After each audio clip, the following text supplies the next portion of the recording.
Hey guys, welcome back to my channel. It's time. It's finally the time. We are going to discuss my worst books of 2023. And I just, typical disclaimer, we all need to hear it sometimes. If I hate a book you love, which I promise, at least one of these books will be loved by the masses, it's okay. We all have different opinions, different experiences, different things that trouble us or make us enjoy a book. It is okay if I didn't like a book that you loved. I'm just happy people are reading and enjoying what they read, and it's all okay. They're just silly little books. It's not that deep. So, again, I'm going to be doing this in a bracket style showdown to figure out what my worst one is going to be.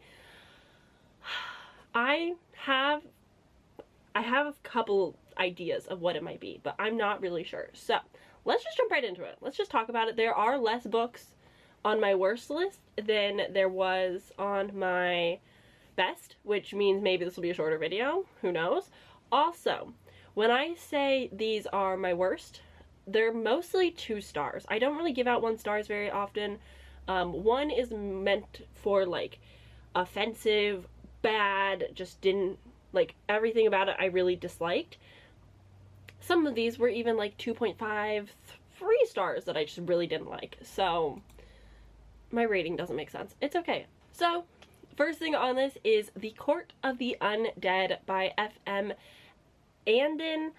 And this is a vampire book. It's historical. It's following these 2 sisters.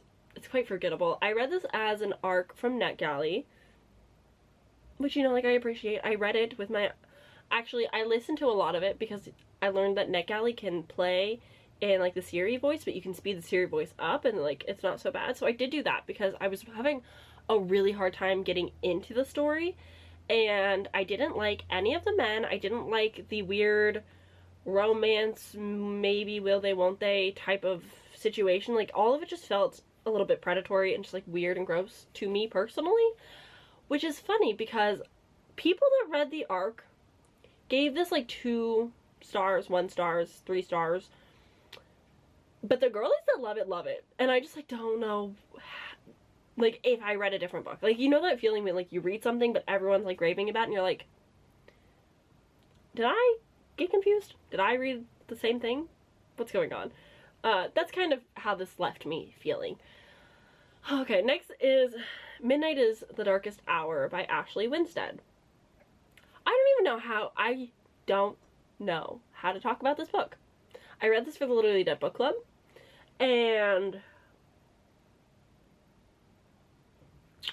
it was a time. It was certainly a time. I like don't know how to talk about it.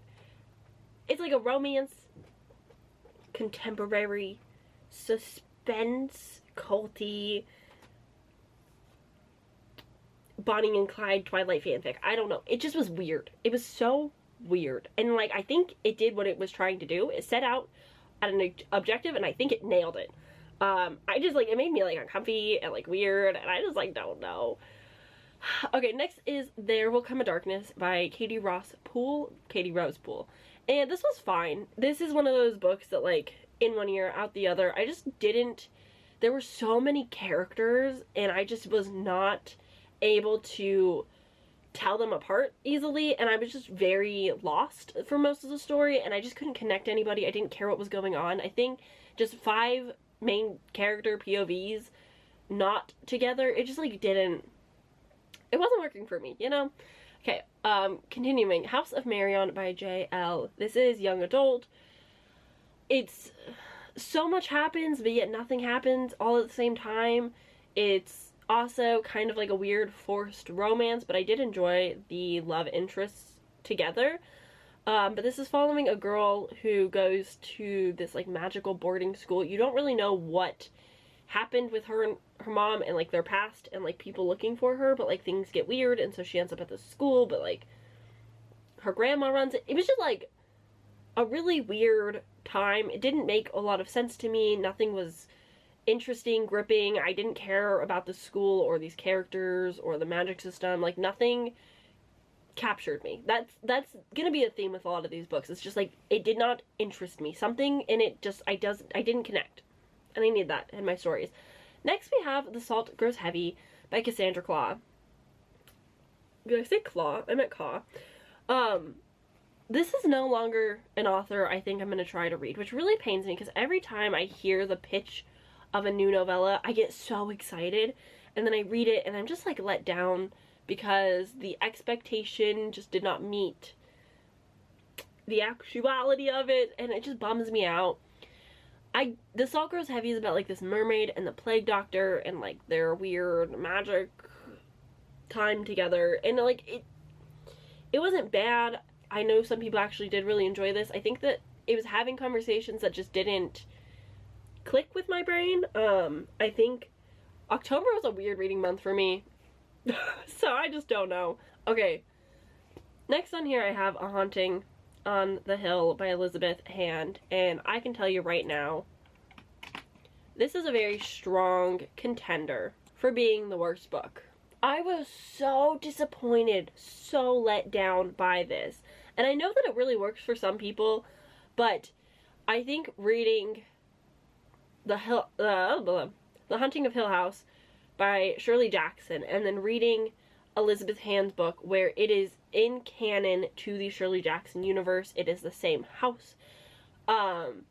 This felt incredibly flat. I did not see nearly enough of the house. Like, when I want to read a book about a house, like, I want the house. It is a character, it is important to the story, it is like a major character that you barely see, and this is just character drama. Like, constantly. Like, it's just all of them and their egos and jealousy and just being like, well, like, maybe I'm so famous and like I should write these things, and like I'm just so much better than everybody, and like this is my special thing. Like, it just, no. I was so disappointed. No, it didn't work. Okay, next I have Annihilation by Jeff Vandermeer. I just don't think I am a big sci-fi girly.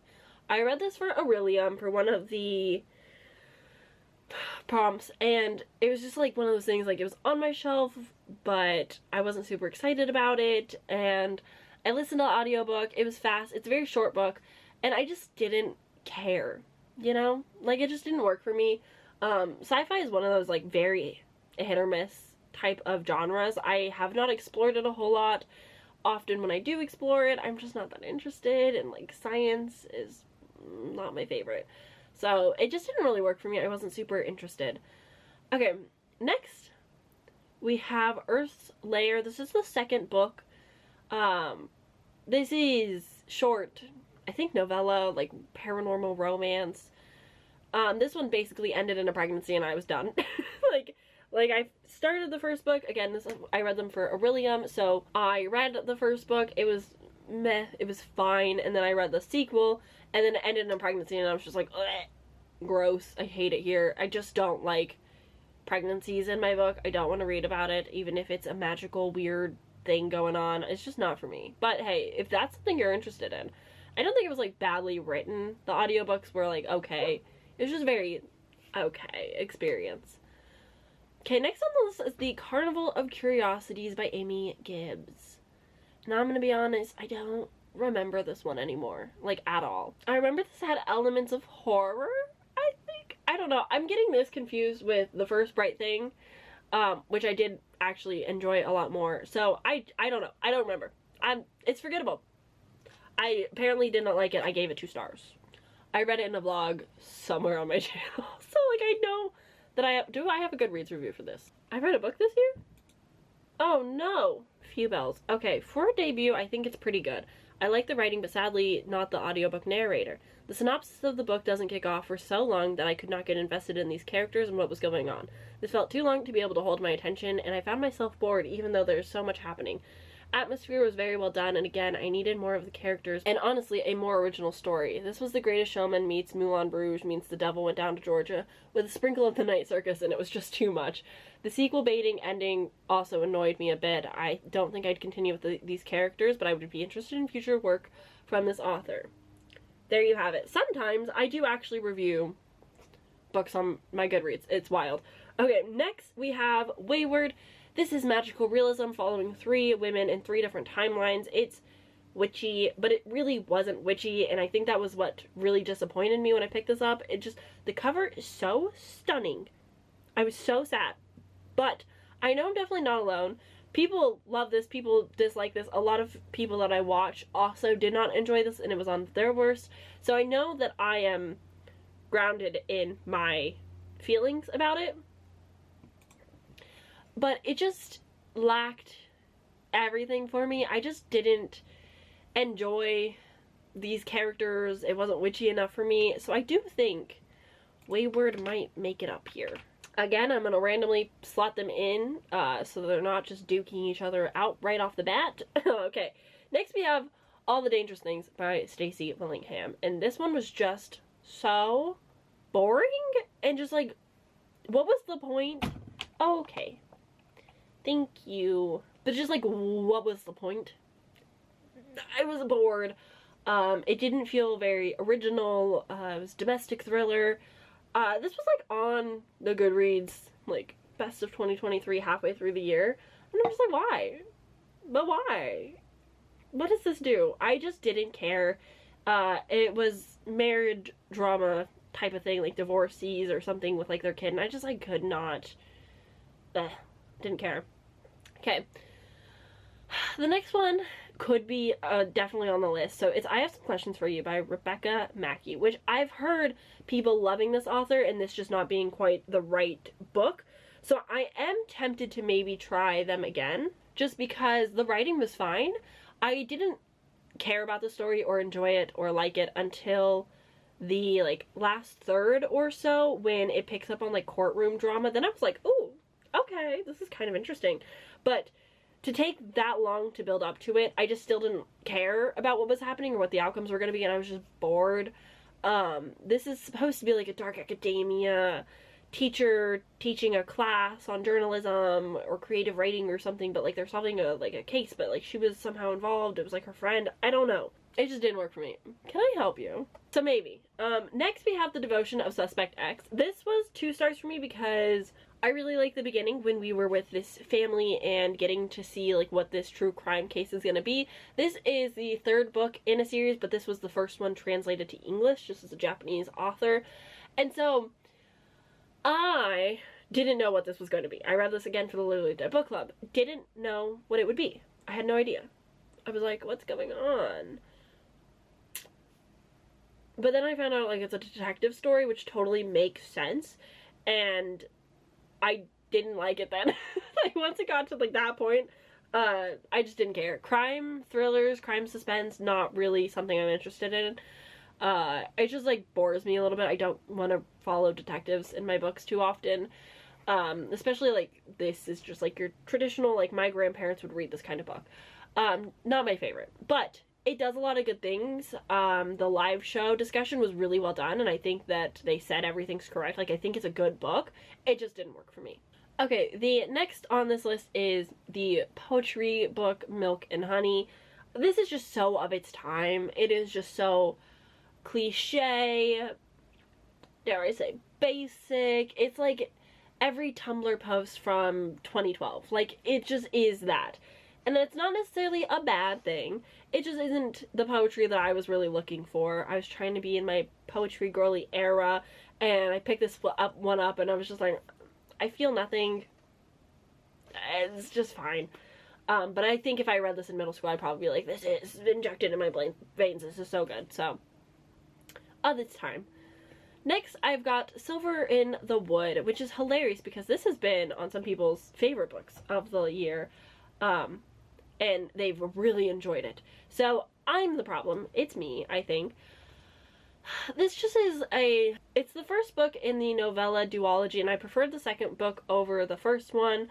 And it just was so, I didn't care about these characters. It's like cozy but spooky fantasy. I don't know. It just didn't work for me. And I really wanted it to. I had really high hopes. The premise of it sounded really good, but I just was like, meh. It's so shut. I hate that like all of these books I'm just like meh about. But next, oh my god, Platform 7. I I don't know what this book was.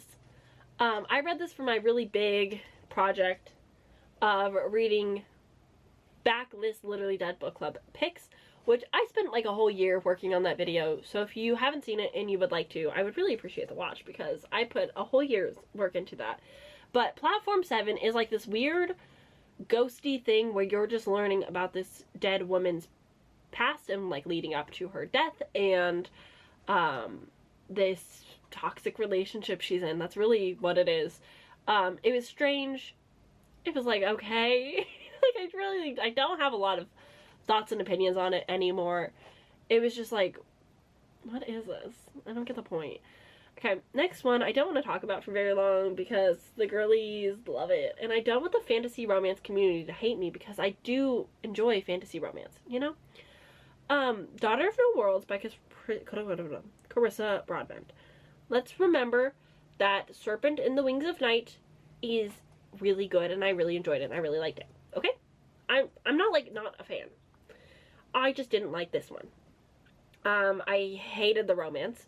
Every single man in this book was just terrible.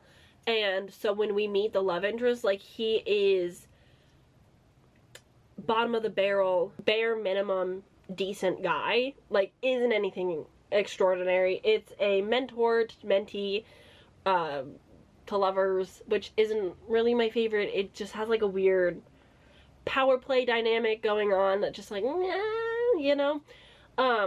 She's also like fully a slave at the beginning of the book and like it is just trauma after trauma after trauma and just like I did not enjoy any of it. Like I didn't want to be there for it. I do find it a little weird. White women writing white characters as slaves is just like a personal thing for me that I think is just weird. Moving on, we've got Colson Whitehead's Zone 1. Good book. Good writing. Objectively good book. Not for me. This is post-apocalyptic horror, I guess. And there is this area, Zone 1, that he's going into to like help or something. The prose is beautiful. People really do enjoy his writing. It just wasn't a book that interests me to begin with, and wasn't something that I cared a lot about. I'm just not a zombie girl, you know? Next we've got Last to Leave the Room by Caitlin Starling. This hurts me. If you don't know, The Death of Jane Lawrence is one of my all-time favorite books. Last to Leave the Room was so bland and boring that I did not care about anything or anyone, which is such a shame because the Illumicrate Evernight edition is so pretty and the premise is cool. Again, it's definitely more like sci-fi horror, which isn't my favorite either because again, sci-fi, you can see a theme. I was so bored. Like, beyond bored and let down by this and just did not care. It's such a shame. It's more disappointment than anything. Okay, next we have Monstrilio, which I'm gonna say it now, loud and proud. Fantastic writing. Incredible debut. If you have an interest in this in any way, shape, or form, absolutely read it. What are you doing? This is horror that is just circumferencing all about grief, following the death of her son, like Santiago or something. She keeps a portion of his lung and then the lung becomes sentient, and thus we have Monstrilio, and it's his life through the eyes of 3 different perspectives of people that he's touched and affected, and then his perspective at the end, which again, it's interesting. It's a little bit more gratuitous. Words have been so hard for me lately. Gratuitous. It's a little much for me. So, it just didn't work for me. But I know a lot of people really love this and adore it, and I definitely, like, will recommend people that are interested in it to read it. Next, we have Stay in My Swamp, which is the sequel to Get in My Swamp, which is the Shrek smut that made its rounds this year. I read this for a video. It was a very fun video to work on, just like recording my reactions and just like sharing it with everybody. This one was gross at some points, but like fine. Does end in a pregnancy, spoiler alert, which again, just like, why ruin a good thing? I guess it doesn't end, it's just like, it's happening. Anywho. Yeah, it's fine. It's smut. I shouldn't expect a lot of plot or great things from it all the time. Okay, next is Come Join Us by the Fire. This is a horror short story collection anthology with names that like I had heard of and a lot of names I hadn't heard of, and I just didn't like most of them. They were boring, ambiguous. I was just left feeling nothing from them, and I know that that's just like an issue with anthologies. Like, it's either going to be a big win or a big fail. And so, unfortunately, it just didn't work. But I did enjoy the audiobook experience. The audiobook was well done. Next is another very sad one. We've got In the Lives of Puppets by TJ Klune. Again, sci-fi, weird romance. I just didn't like it. This was is it a Pinocchio retelling? I don't even remember anymore. It's all about robots in this robot world, and then of course we have the one human that's human, but also is gonna fall in love with a robot. Yeah, it just didn't work for me. The jokes did not land for me. A lot of people, again, really enjoyed this, but I didn't like the jokes. It wasn't humorous to me. It wasn't very cute. The plot was fine, like going to find Geppetto, who was the inventor of some of these robots, but also is like the father of the boy. So like the plot was fine and interesting. I just was very let down by this one. It just didn't give me that TJ Klune heartfelt, warming feeling, you know? Finally on this is A Twisted Love Story by Samantha Downing. This is not a thriller. It's not horror. This is just a contemporary lit fic of toxic relationships with like an underplot of, oopsie, we did something and now we're gonna try and cover our tracks. It's unhinged, but I wish it was more unhinged. You know, like I think if it just like pushed the envelope of just like being unhinged, I might have enjoyed it more. If it was just like weird and like fucked up to be fucked up, you know? So, there they are. I've got many slots left. So, we're going to start plugging things in that I just didn't like. So, All the Dangerous Things, I think, can go here. I think Milk and Honey can definitely go up here. Oh my god, all of these could, like, in some way go up here. Okay, let's think about this. I would say I have some questions for you. Just really was a letdown for me. I don't know, where else is like not great? What else? I've got room for 6 more. I guess we'll do The Court of the Undead. Whoa, I did not mean to do that. Court of the Undead. Okay, so The Court of the Undead, yeah. Midnight is the Darkest Hour. Not good, but like, was a time, and I won't forget it. There Will Come a Darkness was just so unforgettable. Same with House of Marion. The Salt Grows Heavy. Maybe. That doesn't feel too wrong. Haunting of the Hill House, absolutely. Annihilation, no. Earthslayer, I wouldn't say it's the worst book. It just didn't work for me. The Carnival of Curiosities, forgettable. So maybe. Wayward, yes. No, because again, good book, just not for me. Milk and Honey, yeah.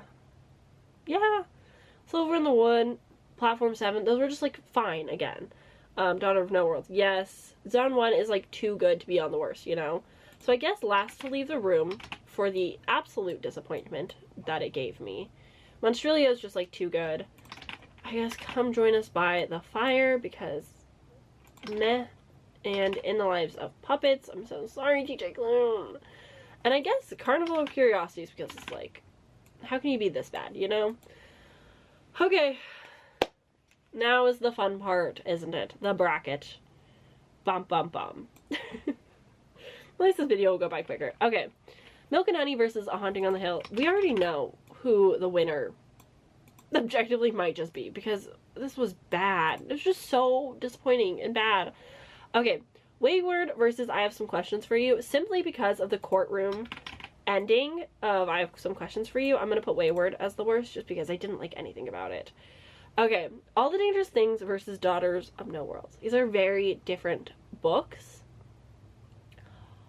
All the Dangerous Things was 2 stars. Daughter of No Worlds was 1 star. My only 1 star this year, I think. It made me just uncomfortable. And it was so slow and drawn out. Like, I understand the slow burn girlies live out there, but it's not me. But All the Dangerous Things was just, like, boring. But I think Daughter of No World, I talked myself into that being there. Okay, The Court of the Undead versus The Salt Grows Heavy. Both are pretty forgettable. One is, I mean, they're both pretty short. I think I'm gonna do The Salt Grows Heavy. I just didn't care. Didn't like it. Everything about it was weird. I think maybe that's just me, things going over my head that I'm just missing. But, you know. Okay, The Last to Leave the Room versus Come Join Us by the Fire. Last to Leave the Room was just so disappointing. I just, like, wanted something so much more from it, and I just didn't give that. Okay, In the Lives of Puppets versus The Carnival of Curiosities. In the Lives of Puppets, I ended up giving 3 stars, but I was just, like, a very generous 3 stars of, like, I don't want to give TJ Klune anything worse, because I like him, but it wasn't my favorite thing, and I didn't like it. But The Carnival of Curiosities, just, like, meh. Oh, I'm so sorry. This pains me. Every time, this pains me. So sorry, TJ Klune. Okay. It's so funny. So, like, the left side is like, I don't like these. And then the right side is like, I don't care. Okay, but yeah. I think we've decided by now that The Haunting on the Hill is probably my worst book. So that's interesting. Okay, between these two, Wayward's, like, bad, but I really just did not like anything about this book. Okay, The Salt Grows Heavy versus Last to Leave the Room. I would say Last to Leave the Room was probably worse, which means by default, In the Lives of Puppets is my worst 4. I'm so sorry.